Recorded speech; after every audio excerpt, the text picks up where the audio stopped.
రేపై Telangana Congress incharge Meenakshi Natarajan parliament నియోజకవర్గాల వారీగా సమీక్షిస్తున్నారు. రెండో రోజు కూడా నేతలతో జూమ్ సమావేశం నిర్వహించి ఎస్ఐఆర్ ప్రక్రియపై సీరియస్గా రివ్యూ చేశారు. ఈరోజు జహీరాబాద్, మెదక్, మల్కాజ్గిరి, సికింద్రాబాద్ పార్లమెంట్ పరిధిలో నేతలతో జూమ్ సమావేశమయ్యారు. ఎస్ఐఆర్ ప్రక్రియ నిర్లక్ష్యంగా వ్యవహరిస్తున్న బిఎల్ఏలపై సీరియస్ అయ్యారు.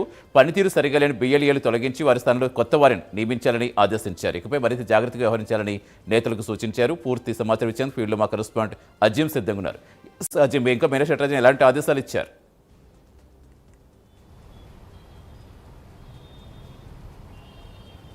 గత 2 రోజులుగా మీనాక్షి నటరాజన్ సర్స్ ప్రక్రియకు సంబంధించినటువంటి అంశంపై పార్లమెంటు వారీగా సమీక్ష సమావేశాలు నిర్వహిస్తున్నారు. నిన్న నిజామాబాద్, ఆదిలాబాద్, కరీంనగర్, పెద్దపల్లి పార్లమెంట్ నియోజకవర్గాల వారీగా ఏదైతే సమీక్ష సమావేశం నిర్వహించారో, ఇక ఈరోజు జహీరాబాద్, మెదక్, మల్కాజ్గిరి, సికింద్రాబాద్ పార్లమెంట్లకు సంబంధించినటువంటి సర్ ప్రక్రియకు సంబంధించిన సమీక్ష సమావేశాలు నిర్వహించారు. ఇక మరో 2 రోజుల పాటు కూడా ఈ సమీక్ష సమావేశాలు కొనసాగుతాయి. రేపు, ఎల్లుండి కూడా ఈ సమీక్ష సమావేశాలు కొనసాగుతున్నాయి. రేపు హైదరాబాద్, చెవెళ్ళ, మహబూబ్నగర్, నాగర్ కర్నూల్ పార్లమెంట్ల వారీగా సమీక్ష సమావేశాలు జరుగుతాయి. 13వ తేదీ వరంగల్, అలాగే మహబూబాద్, నల్గొండ, భువనగిరి, ఖమ్మం 5 పార్లమెంట్ వారీగా ఏదైతే సమీక్ష సమావేశాలు కొనసాగుతాయి. అంటే ఈ ప్రధానంగా సర్ ప్రక్రియకు సంబంధించి కాంగ్రెస్ పార్టీ చాలా సీరియస్గా కూడా తీసుకుంది. బిఎల్ఏలను నియమించింది. బిఎల్ఏలు అందరూ కూడా ఖచ్చితంగా పనిచేయాల్సిన అవసరం ఉంది. ఎందుకంటే ఓటు తీసుకోవడం ఎంత ముఖ్యమో ఓటు కాపాడుకోవడం కూడా అంతే ముఖ్యమని చెప్పి కూడా ఏదైతే పిసిసి చీఫ్ మహేష్ కుమార్ గౌడ్ కావచ్చు, సీఎం రేవంత్ రెడ్డి, ఇన్ఛార్జ్ మీనాక్షి నటరాజన్ గతం నుంచి కూడా బిఎల్ఏలకు సంబంధించినటువంటి వారికి చెప్పుకుంటూనే వస్తున్నారు. ఎవరైతే బిఎల్ఏలు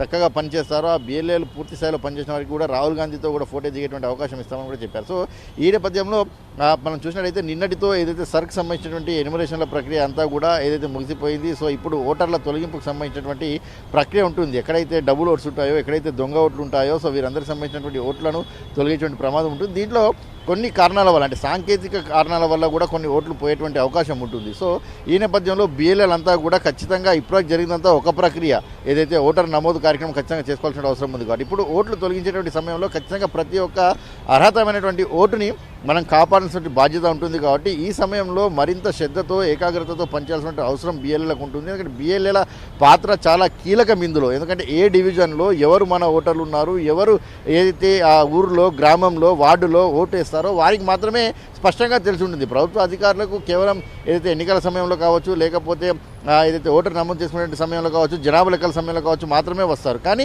బిఎల్ఏలు, అక్కడ ఉన్నటువంటి బిఎల్ఏలు, ఏజెన్సీలు ఏవైతే ఉన్నారో వారంతా కూడా లోకల్గా ఉంటారు. కాబట్టి ఎవరు మన వాళ్ళు, ఎవరికి ఓటు హక్కు ఉంది, ఎవరు ఇక్కడ ఉన్నారు, ఎవరు విదేశాల్లో ఉన్నారు, ఎవరు హైదరాబాద్లో ఉన్నారు, ఇలాంటి తెలిసే అవకాశం ఉంటుంది. కాబట్టి బిఎల్ఏల పాత్ర చాలా కీలకంగా ఉంటుంది. రానున్న ఎన్నికల్లో కూడా వాళ్ళ పాత్ర చాలా కీలకంగా ఉంటుంది. కాబట్టి ఆయా పార్లమెంట్ నియోజకవర్గాల వారీగా ఉన్నటువంటి మంత్రులు, ఎమ్మెల్యేలు, ఎంపీలు, ఇన్ఛార్జీలు, అలాగే బిఎల్ఏలతో ఏదైతే సమీక్ష సమావేశం నిర్వహిస్తున్నారో, ఇప్పుడు ఆ పార్లమెంట్ పరిధిలో జరిగినటువంటి సర్క్ సంబంధించిన ప్రక్రియ ఏ రకంగా కొనసాగింది, ఎంత పర్సెంటేజ్ అయ్యింది, సో ఇలాంటి విషయాలన్నీ తెలుసుకున్నారు. ఎవరైతే బిఎల్ఏలు నిర్లక్ష్యంగా ఉంటారో ఖచ్చితంగా వారిని తొలగించి వారి ప్లేస్లో వేరే వాళ్ళని కూడా నియమించుకోవాలని కూడా చెప్పారు. అలాగే ఇంట్రెస్ట్ లేని బిఎల్ఏలు కూడా స్వయంగా తప్పుకొని కూడా కొత్త వారికి అవకాశం కల్పించారు. ఎందుకంటే బిఎల్ఏల పాత్ర అంత చాలా కీలకం కాబట్టి వారు తెలుసుకోవడం కూడా జరిగింది. సో ఇప్పటి నుంచి మనం చూసుకుంటే కొన్ని రోజుల వరకు కూడా ఏదైతే ఓటర్లకు సంబంధించినటువంటి మ్యాపింగ్ జరుగుతుంది. కాబట్టి ఆ ఓటర్లకు సంబంధించినటువంటి ప్రక్రియలో సాంకేతిక లోపాలున్నా, డబ్బులు ఓట్లున్నా పోతాయి. కాబట్టి ఇక నుంచి మరింత జాగ్రత్తగా ఉండాలని చెప్పి పిసిసి చీఫ్ మహేష్ కుమార్ గౌడ్ కూడా ఏదైతే సమీక్షా సమావేశంలో పాల్గొన్న సమయంలో చెప్పుకుంటూ వస్తున్నారు. సో ఖచ్చితంగా ప్రతి ఒక్కరూ దీనిపైన కాన్సన్ట్రేట్ చేయాలి. సో దీనిపైన కాన్సన్ట్రేట్ చేయని వారు ఖచ్చితంగా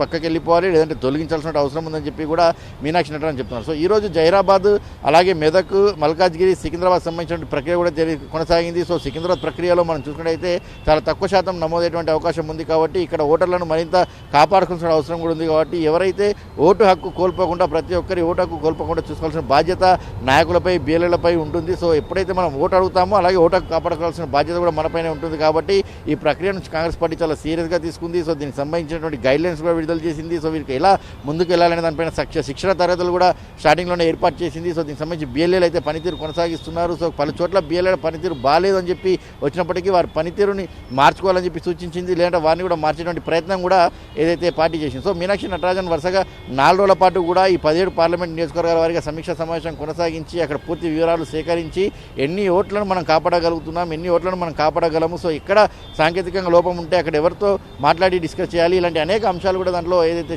చర్చించడం కూడా జరిగింది. ఇన్ఛార్జ్లకు పూర్తి బాధ్యత కూడా అప్పచెప్పడం కూడా జరిగింది. సో నిన్న ఈరోజు దాదాపు 8 పార్లమెంట్లకు సంబంధించినటువంటి సమీక్ష సమావేశం ముగిసిపోయింది. సో మరొక 9 పార్లమెంట్లకు సంబంధించినటువంటి సమీక్ష సమావేశాలు ఉన్నాయి. రేపు 4 పార్లమెంట్లకు సంబంధించిన సమీక్ష సమావేశం ఉంటుంది. ఎల్లుండి 5 పార్లమెంట్లకు సంబంధించిన సమీక్ష సమావేశం అవకాశం ఉంటుంది. దీంట్లో కీలకమైనటువంటి ఆదేశాలు అయితే అటు బిఎల్ఏలకు పార్టీ నాయకులకు అందరికైతే అటు మీనాక్షి నటరాజన్ జారీ చేస్తూనే అటు బిఎల్ఏల పనితీరుపై కూడా సమీక్షిస్తూనే వారికి హెచ్చరికలు జారీ చేస్తూనే వారి పనితీరు కూడా ఇక నుంచి ఏకాగ్రతగా ఉండాలని చెప్పి కూడా సూచనలు అయితే చేస్తున్నారు. సతీష్.